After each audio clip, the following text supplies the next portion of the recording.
Hello，大家好，我係宇 Sir。咁今集同大家咧就介紹翻咧就選股一啲嘅邏輯啦，同埋咧根據啲咩嘅標準咧去揀一啲嘅優質嘅股票啦嚇。咁首先咧，第一樣嘢喺我哋揀股嘅時候咧，大家重視一樣嘢咧就先揀一個行業係有前景嘅行業先，然後咧先至再細分落去咧揀個行業當中咧就一啲叫做財務指標啦，我哋比較好嘅一啲嘅公司。咁點解咁樣做咧？咁因為咧大家見到如果揀一個好嘅賽道嘅話咧，咁其實好嘅賽道裏邊嘅一啲可能咧基本面冇咁好嘅股票咧，其實佢可能 outperform 即係一個比較好嘅基本面，而係行一個咧比較差啲嘅行業嘅賽道嘅好多嘅股票嚇。咁譬如而家大家見得到啦，無論港股或者係個美股都好啦。咁大家見得到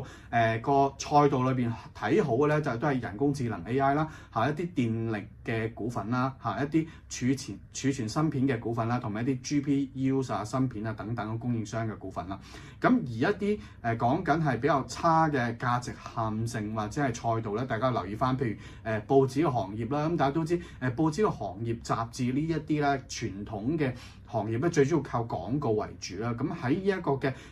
現代嘅叫做咧 E 世代裏邊咧，咁其實好多都被YouTube 搶去生意啦，俾 Facebook 搶去生意啦，IG 搶好多個生意。咁呢啲變咗咧，其實係比較差呢個行業嘅嚇。咁我哋點去判斷一啲優質股嘅基本面嘅特徵咧？咁睇過一啲咩嘅因素咧？咁我喺本書裏邊亦都係咧教咗大家啦。咁包括佢盈利嘅能力啦、財務嘅狀況啦、喺行業裏邊嘅地位啦、佢管理團隊啦，或者係佢成立創辦人啦成個團隊個經驗係點啦、背景係點啦、過往業績係點啦咁同埋咧就佢呢個行業咧，究竟個生意模式啊同埋前景咧就有冇咧？咁大家都需要注意翻相關一啲嘅概念啦。嗱，我舉個簡單嘅例子，大家同圖表當中可以見得到咧，就係如果你投資咗美國嘅航空業咧，而唔係投資咗 M7 咧，喺過去嗰10幾20年咧，其實你個回報率咧投資嘅回報率爭好遠㗎嚇。咁大家見得到圖片當中咧，咁其實我舉個例子咧，就航空業由2004年到2019年呢15年期間咧，咁佢係咧 underperform 咗個整體嘅大市嘅 market 㗎嚇。咁以一個美國航空啦 American Airlines 啦，其實咧佢喺過去嗰15年咧個股價淨係提升咗咧23% 回報率啦。咁而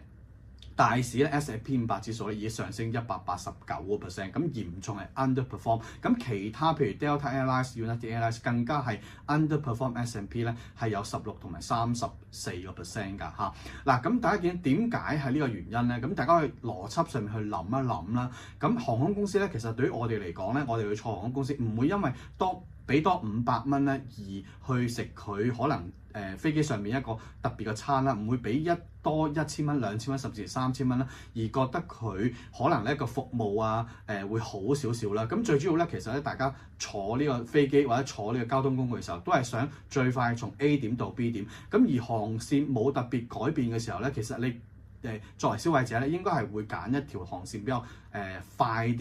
去到嘅航空公司。咁而你睇到咧，其實明顯咧，佢哋嘅 gross margin 咧，成個航空業咧，其實都係挨近咧係20零個 percent 嘅，就係廿尾啦嚇。咁都係一個比較偏低嘅嚇。咁另外呢張圖片大家見到咧，其實選股嘅時候咧，我會同大家做翻睇嘅一啲基本嘅因素啦，包括佢盈利嘅能力啦。咁我喺本書裏邊同大家講咗啦，個 return on equity 啦，咁巴菲特同埋芒格都係睇15%樓上啦，毛利率啦 gross margin 啦，咁希望咧就30或者40% 以上啦。如果對於啲科技股嚟講嘅話啦，咁毛利率我亦都喺本書裏邊解釋過咧。如果你個毛利率係好嘅話咧，咁你證明到咧你間公司咧其實個產品喺市場裏邊競爭力係好高，亦即係換言之咧，你個護城河咧亦都係好強噶。咁消費者亦都係願意咧支付咧更加高嘅價格，相對於其他叫做行業裏邊嘅競爭者咧去買你個產品，咁你賺嘅錢咧相對都比較多啦。咁另外咧，大家睇一睇咧就係個盈利嘅能力啦，包括佢個revenue 啦同埋佢淨利啦 net profit 啦。咁過去嗰5年啊3年嘅數字嘅增長有冇10% 或者以上咧？咁呢都係一啲重要嘅參考指標啦。咁另外你係財務要健康啦即係嗰個負債比率要細過60%，流動比率高過1.5 ，interest coverage 大過5，咁呢啲我都有同大家討論過。咁另外咧就係營運嘅效率啦，包括佢總嘅資產周轉率可能越高越好啦。呢個資產周轉率咧就代表咩咧？代表間公司咧其實咧每一個單位嘅資產可以製造到幾多嘅收入咧？咁數值上面咧係越高就係會係越好嘅嚇。咁啊今集咧就簡單同大家解釋咗揀股嘅邏輯同埋一啲咧基本嘅財務嘅指標啦。咁大家如果有興趣，可以咧參加3月28、29號咧嚟緊下個月啦嚇。咁啊，余 Sir 會喺旺角舉辦嘅股票班嘅課程啦。咁入邊咧會更加詳細同大家去解釋翻啦。